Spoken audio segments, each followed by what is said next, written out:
Hello दोस्तों, नमस्ते। कैसे हैं आप सब? आशा करती हूँ आप सब स्वस्थ होंगे और मस्त होंगे। दोस्तों, मेरा नाम चंदन शर्मा है। मेरे यूट्यूब चैनल टीचिंग बाय चंदन शर्मा में आप सभी का स्वागत है। तो दोस्तों, एनसीईआरटी क्लास 8 चैप्टर नंबर 2 है हमारा। और चैप्टर का नाम है भूमि, मृदा, जल, प्राकृतिक वनस्पति और वन्य जीवन संस्थान। तो इसको हम डिटेल में डिस्कस करने वाले हैं दोस्तों। तो आप लोग लास्ट तक इस वीडियो में बने रहिएगा और ज़्यादा से ज़्यादा लोगों को शेयर कीजिएगा, ठीक है। और जितने लोग चैनल पर पहली बार विजिट कर रहे हैं वो क्या करेंगे, चैनल को सबसे पहले सब्सक्राइब करके बेल आइकन को प्रेस कर लेंगे, जिससे नेक्स्ट नोटिफिकेशन उन तक जरूर पहुंचे। और इस सेशन को आप लोग पहले लाइक कर दीजिए। लाइक करने के साथ साथ इसको शेयर कर दीजिए, ठीक है। लाइक शेयर कर दीजिए जिससे हम कंटिन्यू क्लास करते हैं।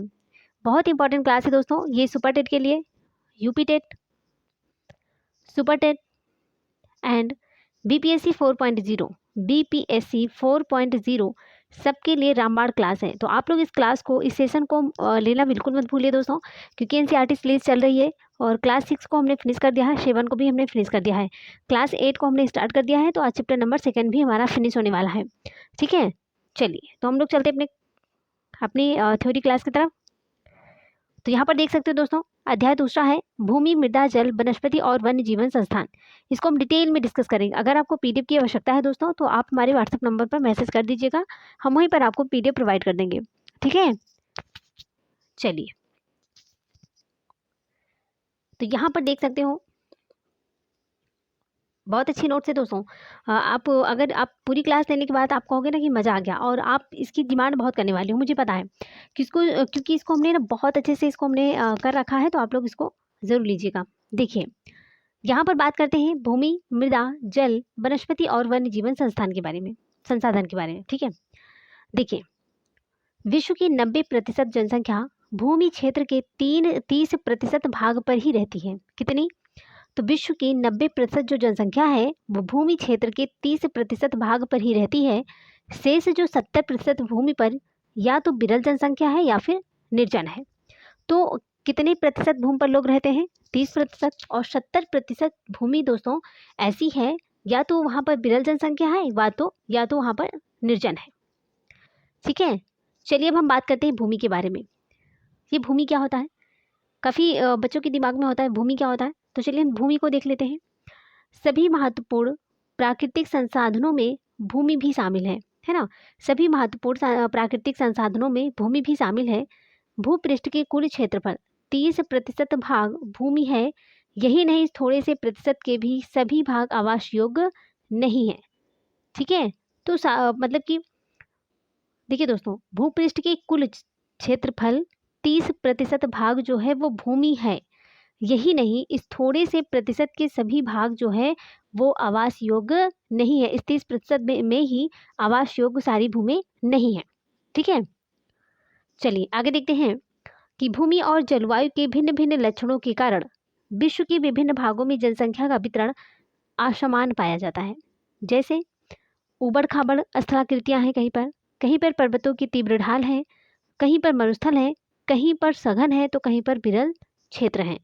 भूमि पर ऐसी सारी चीज़ें हैं दोस्तों। कहीं पर देख सकते हो ज़मीन जो है ऊबड़ खाबड़ है ना।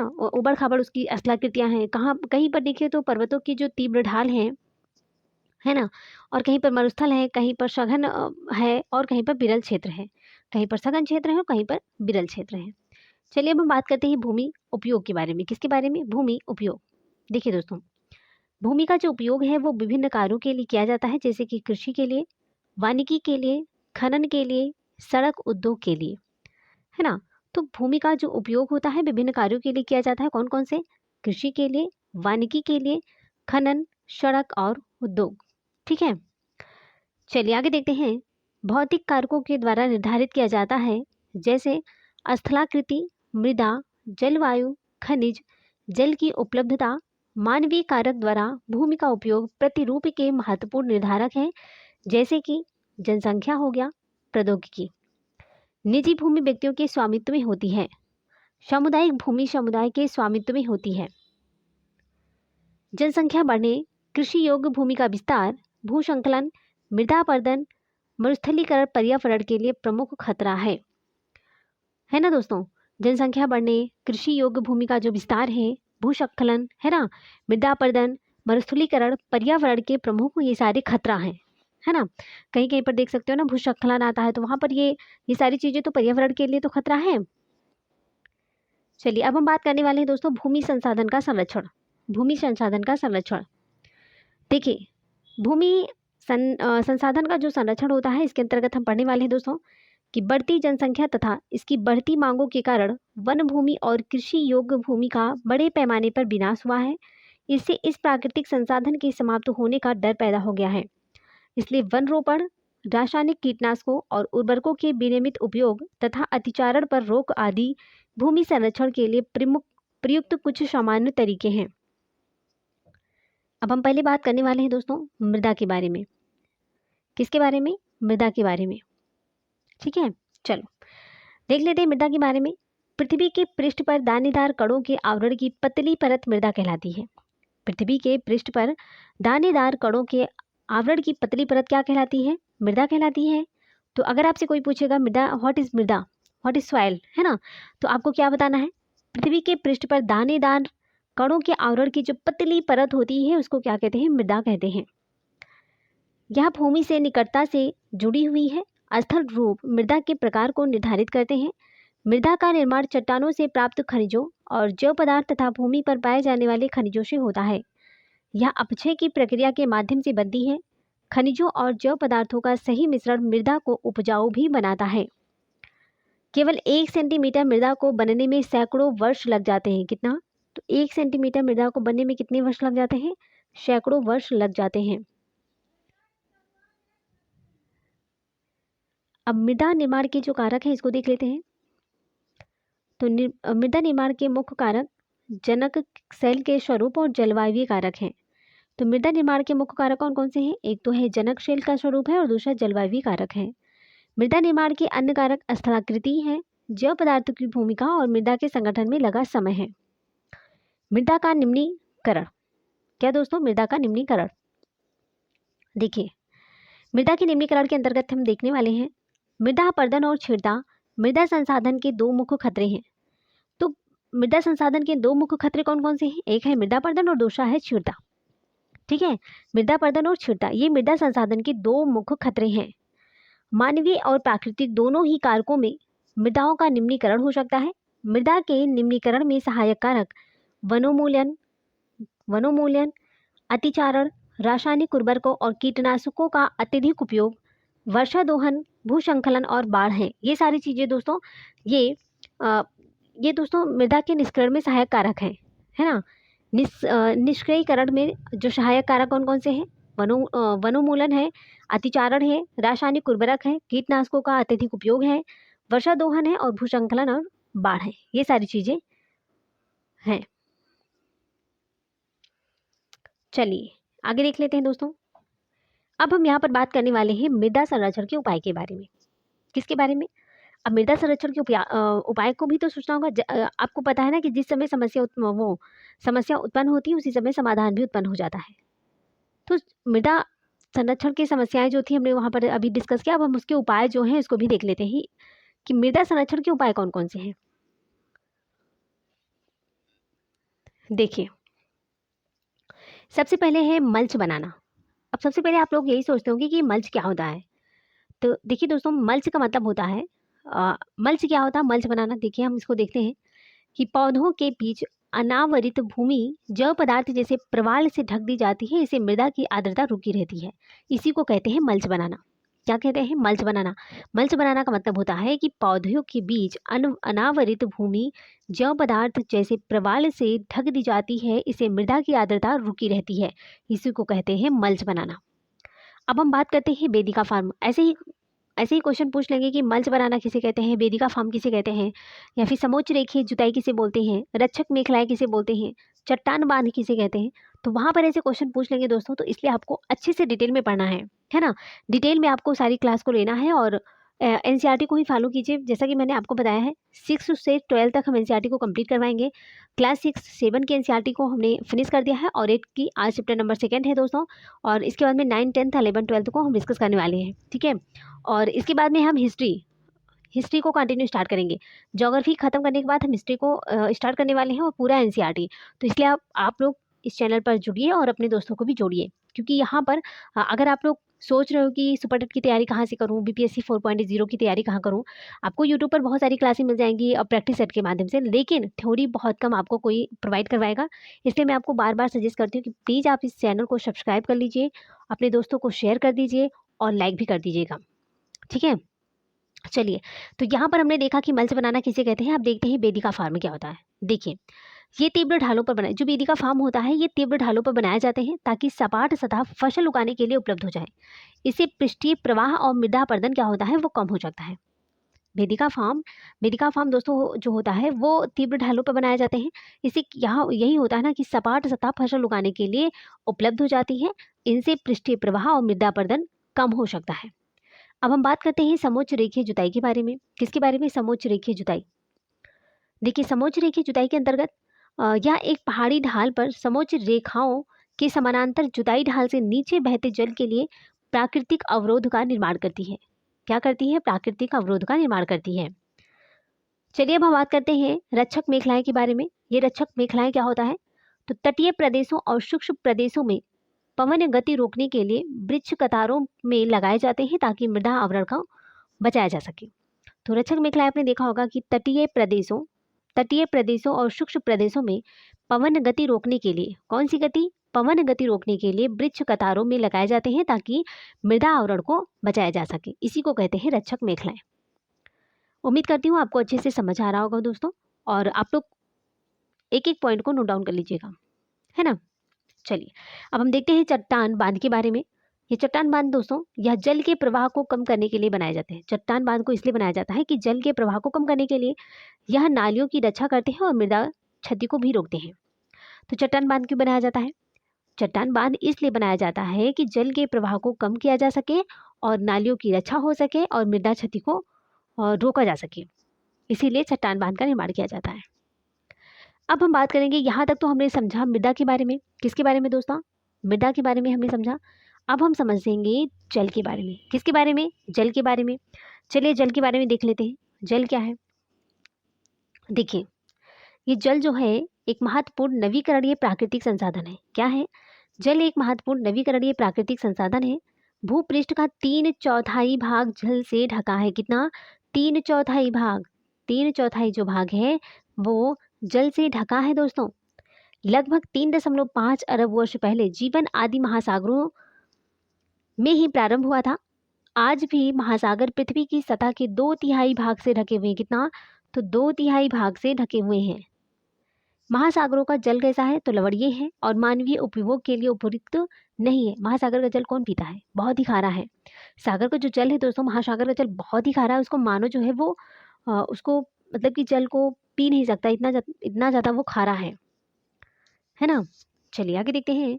आलवणीय जल 2.7% ही है। जो आलवणीय जल है, जो पीने योग्य जल है, वो कितने प्रतिशत है? 2.7% ही है। 70% भाग जो है वो बर्फ के रूप में अंटार्कटिका, ग्रीनलैंड और पर्वतीय प्रदेशों में पाया जाता है।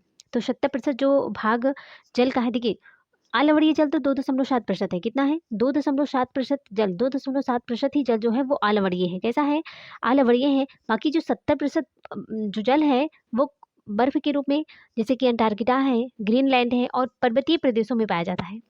1% जल मानव उपयोग के लिए उपयुक्त है। कितना? तो 1% मानव योग के लिए उपयुक्त है दोस्तों। या भौम जल नदियों और झीलों और वायुमंडल में जलवाष्प के रूप में पाया जाता है। मोस्ट इंपॉर्टेंट ये पॉइंट बहुत ज़्यादा इंपॉर्टेंट है दोस्तों, आप लोग इसको नोट डाउन कर लीजिएगा कि जो आलवणीय जल है वो 2.7% है। 70% जो जल बचा है वो बर्फ के रूप में अंटार्कटिका में, ग्रीनलैंड, पर्वतीय प्रदेशों में पाया जाता है। और 1% जो जल है दोस्तों वो पीने योग्य है।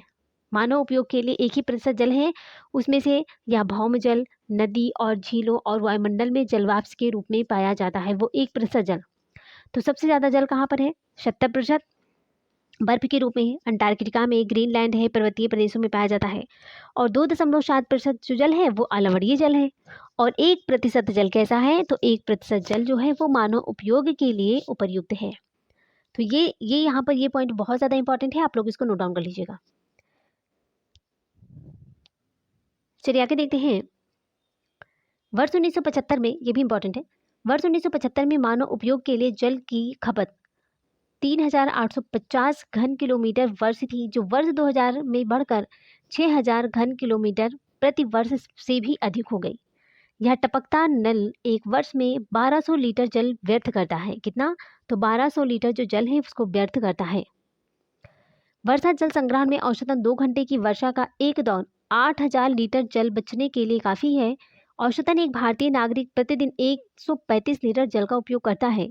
जल की उपलब्धता की समस्याएं हैं, जैसे कि अफ्रीका में, पश्चिमी एशिया में और पश्चिमी संयुक्त राज्य अमेरिका में, दक्षिणी अमेरिका के भाग में, ऑस्ट्रेलिया अम्लीय जल की आपूर्ति की कमी का सामना कर रहा है।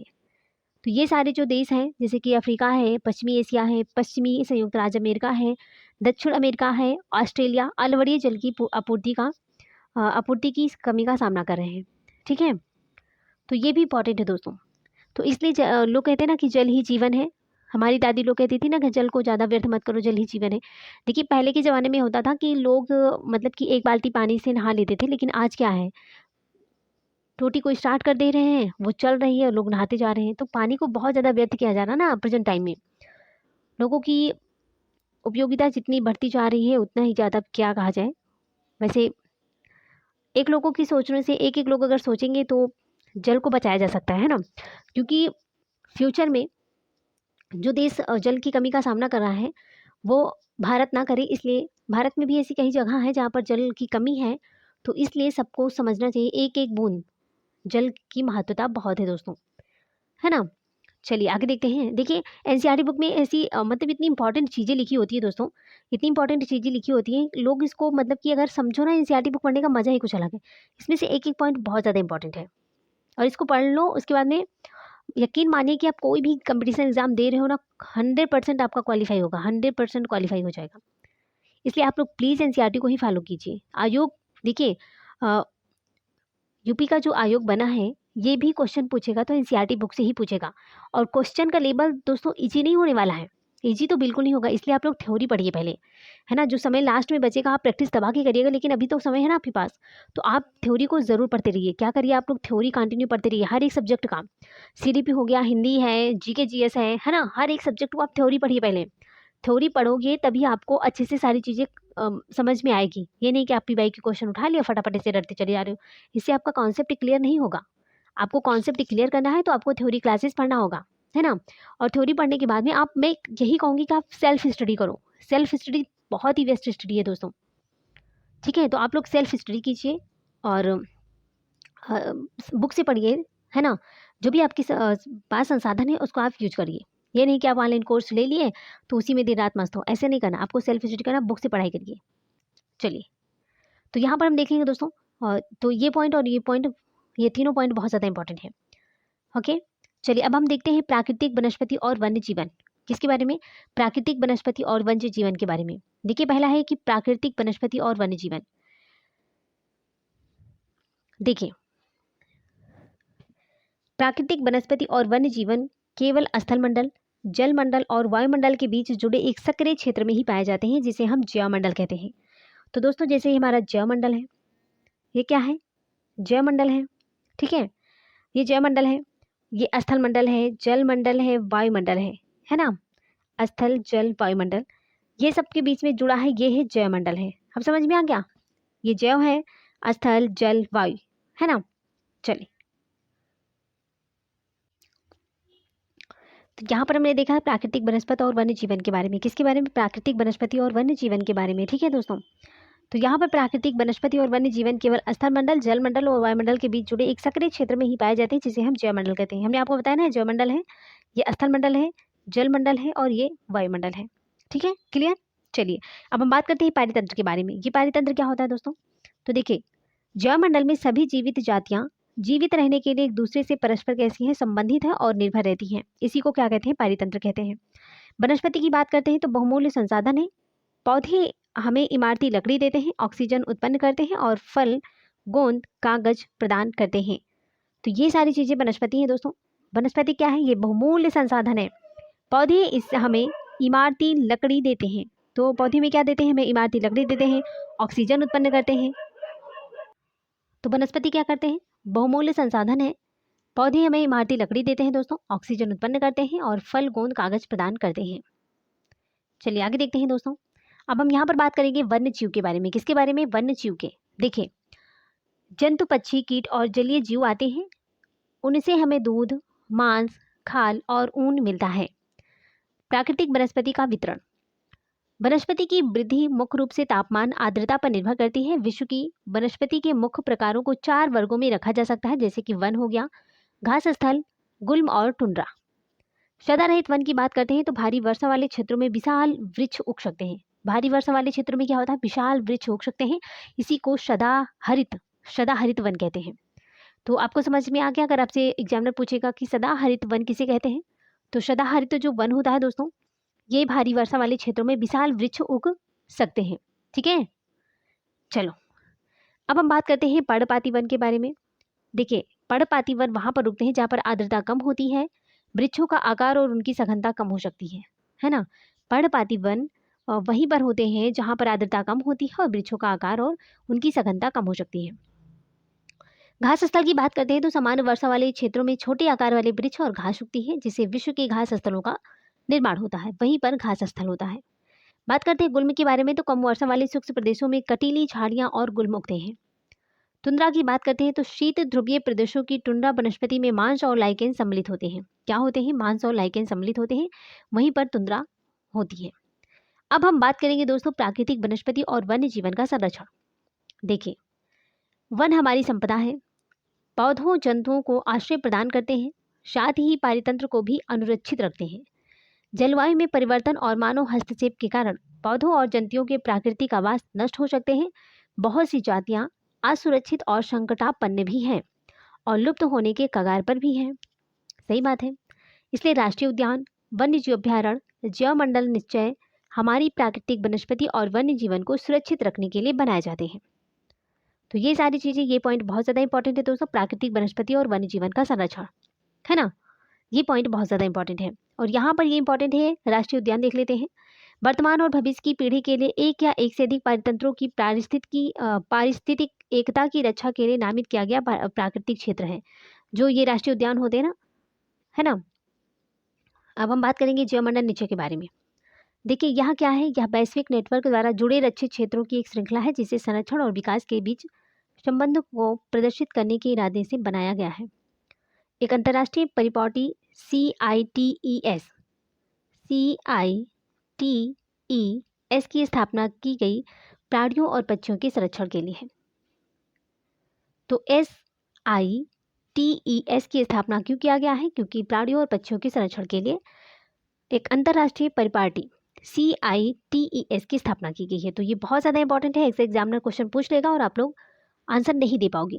तो यहाँ पर ये सारी चीज़ें इंपॉर्टेंट है दोस्तों। देखिए, वो बुक टाइप में जो होता है, जिस तरह मैं डेली क्लास लेकर आती हूँ, उस तरह मैंने PDF बना रखा है। तो मैंने सोचा कि मैं उस तरह आपको करवा देती हूँ, तो उससे समय बहुत ज़्यादा लगता है। अगर आपको ऐसी क्लास नहीं समझ में आ रही, देखिए इसमें सिर्फ फैक्ट वाली चीज़ें रखी हैं और इसमें थोड़ा कहानी टाइप में रहता है, तो मैं उसको भी आपको प्रोवाइड कर दूँगी। ठीक है, उसको भी मैं आपको प्रोवाइड कर दूँगी, जो आपको मतलब कि जो क्लास आपको अच्छी लगेगी आप उस माध्यम से देख सकते हो। ठीक है, यहाँ पर तो फैक्ट वाली चीज़ें हैं, उसमें दादा दादी वाली कहानी टाइप में नहीं है। तो आपको कैसा अच्छा लगता है, इस टाइप की क्लास अच्छी लगती है, उस टाइप की, आप हमें कमेंट बॉक्स में जरूर बताइएगा। ठीक है, चलिए, तो यहाँ पर दोस्तों ये क्लास हमारी समाप्त होती है। थैंक्स फॉर वाचिंग, दिल से बने रहने के लिए दोस्तों। और आप लोग क्या करेंगे, इस सेशन को पहले लाइक कर दीजिए और शेयर कर दीजिएगा और कमेंट बॉक्स में प्यारा सा कमेंट जरूर डाल दीजिएगा दोस्तों। और जितने लोग चैनल पर पहली बार विजिट कर रहे हैं, पहली बार हमें सुन रहे हैं, वो चैनल को सब्सक्राइब करके बेल आइकन को प्रेस कर लेंगे, जिससे नेक्स्ट नोटिफिकेशन उन तक जरूर पहुंचे दोस्तों। तो आप लोग लाइक, शेयर, कमेंट और सब्सक्राइब करना बिल्कुल मत भूलिएगा। ठीक है, तो हमारा क्लास 8 चैप्टर नंबर 2 तो हमारा फिनिश हो गया दोस्तों। और फर्स्ट चैप्टर और सेकंड चैप्टर, इन दोनों का क्वेश्चन आंसर हम कल करवाएंगे साथ में, क्योंकि इन दोनों में ज़्यादा क्वेश्चन तो है नहीं, लेकिन सेकंड चैप्टर में है। तो मैंने सोचा कि इन दोनों चैप्टर को मैं एक में क्वेश्चन आंसर करवा देती हूँ।